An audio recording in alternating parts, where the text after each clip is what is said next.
Hello, future scientists! We will continue our lesson about living things in their environment. And today, we will identify the ways of sorting living things into groups, and we will describe never alive and once alive things. In this lesson, you will be able to sort living things into groups and can identify never alive and once alive things. These are the keywords which we already used in our previous lesson. Sort is to arrange in groups, separate according to type. Groups, a number of people or things that are put in a group or class together. Classify, we will arrange in classes or categories according to characteristics. Now, similar, almost but not exactly the same. And different, it means not the same. So, you know already what is living, it means alive. Non-living, something that is not alive. Environment, it is the surroundings or conditions in which a person, an animal, or plant lives or operates. These are the interesting videos about the characteristics of living things. What makes something alive? For an organism to be considered alive, it must have all of these traits. So watch these useful links to help you understand more about the lesson.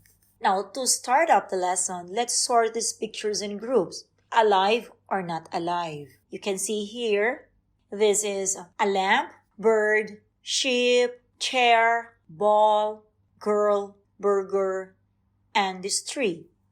In this group, alive, sheep, girl, tree, and bird. For not alive, ball, chair, lamp, and burger. What made you think these things are grouped like this? We will discuss this in our lesson. Living things can be very different. A snake is a living thing. So is a grasshopper, a plant, and a tiger. Humans are also living things. We call tiny creatures such as insects, spiders, worms, and snails invertebrates. They are all animals. Just a review, living things like plants and animals, and we will classify the animals by vertebrate and invertebrate, which we will discuss in our next lesson. Why they are living things?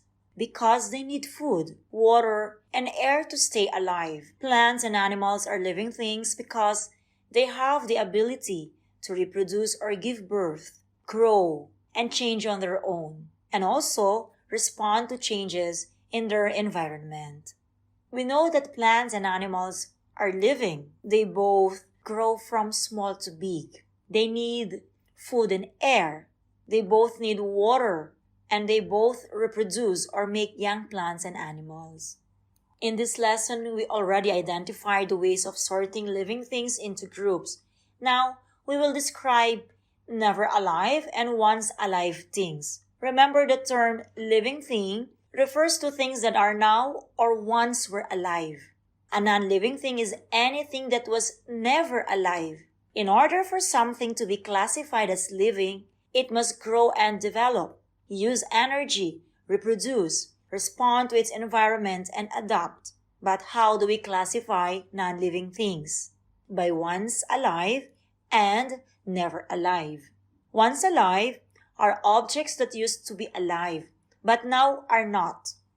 This table is made from a wood, and wood comes from a tree, which is a living thing. And so this basket, with dried leaves, would all be examples of once living objects.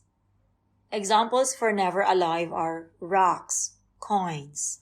Again, what are once alive things? Once living things are something that was alive at one time or was once part of a living thing. For example, dried wood, or dried leaves and flowers, coal, a dead insect, a fossil, would all be examples of once living things. Now let's talk about coal. Coal is a hard rock, black or brownish black in color. It is called a solid fossil fuel because it was made from plants that were once alive. Since coal comes from plants, and plants get their energy from the sun, the energy in coal also came from the sun. Is that clear? Now, what has never been alive? Things that are not alive or do not have life in them are called non-living things. What are the examples? Rocks, plastic bottle lids, okay? Stones. These are all have never been alive because they don't need food, water, and air to survive. Animals and plants are living things. Different plants and animals live in different places in the world. The environment is everywhere where animals and plants prefer. They grow in the environment. They make new plants and animals. All living things live in their own special place that suits them best. We call the home of a plant or animal its habitat. Some animals carry their homes around with them, like a hermit crab. Some animals move to a new habitat when the weather gets colder. They move to find food or shelter in the colder months called migration, just like this polar bear. You know that different animals and plants live in different environments.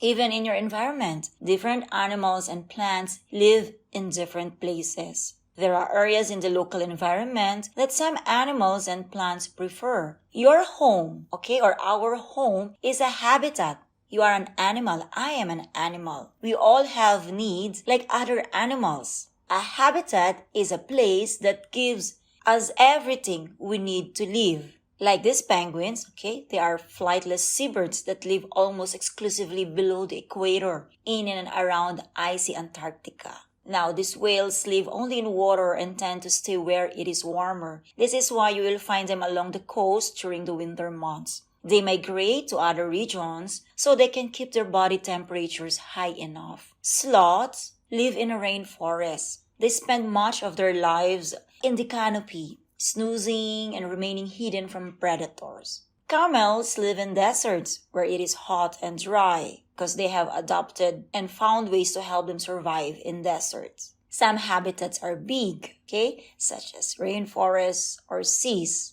Other habitats are tiny, such as under a stone. But remember, all habitats have things that animals or plants need to live. Now, time to challenge yourself. You have been learning about what is alive and what has never been alive. Future scientists, again observe, look around, and answer these questions. Is a table alive? And how do we know that rocks are not alive? What is the difference between a potted plant and a plastic plant? Please share your thoughts in the class. Again, thank you and well done.